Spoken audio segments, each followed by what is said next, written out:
2026 বিধানসভা সমষ্টিৰ নিৰ্বাচন খদমদম লাগিছে ৰাজনৈতিক দলবোৰ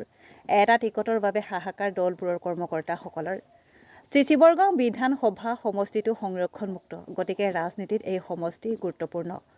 কংগ্ৰেছ দলটোৰ পৰা চিচিবৰগাঁও সমষ্টিটোত নিৰ্বাচন খেলিবলৈ সাজু হৈছে বহুকেইজন কংগ্ৰেছীয়ে বিপুল বৰুৱাই ইতিমধ্যে ধেমাজি জিলা কংগ্ৰেছৰ কাৰ্যালয় আৰু প্ৰদেশ কংগ্ৰেছৰ কাৰ্যালয়ত টিকটৰ বাবে আবেদন প্ৰদান কৰিছে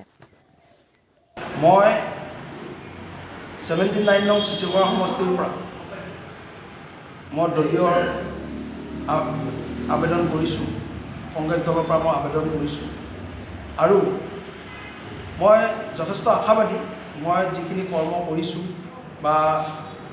মই সকলো মোৰ দলীয় সতীৰ্থসকলৰ লগত লগ লাগি যিখিনি কৰ্ম কৰিছোঁ সেই কৰ্মখিনিৰ ওপৰত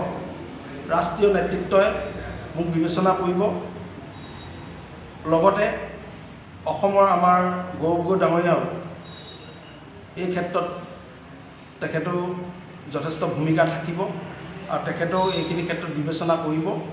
আৰু এই বিবেচনাত নিশ্চয় ৰাষ্ট্ৰীয় নেতৃত্ব আৰু অসম নেতৃত্বই মোক দলীয় টিকেট যদি প্ৰদান কৰে নিশ্চয় মই অসমত কংগ্ৰেছ চৰকাৰখন হোৱাৰ ক্ষেত্ৰত মই 79 নং চিচিবৰগাঁও সমষ্টিৰ পৰা মই জয়ী হ'ম বুলি মই যথেষ্ট আশাবাদী আৰু মই 100% মোৰ আশা আছে মই এই সমষ্টিত মই জয়ী হ'ম আৰু লগতে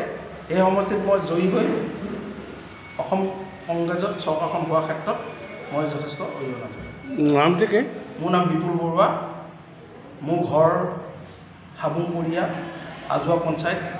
বুঢ়াপথাৰ গাঁৱত। ধন্যবাদ।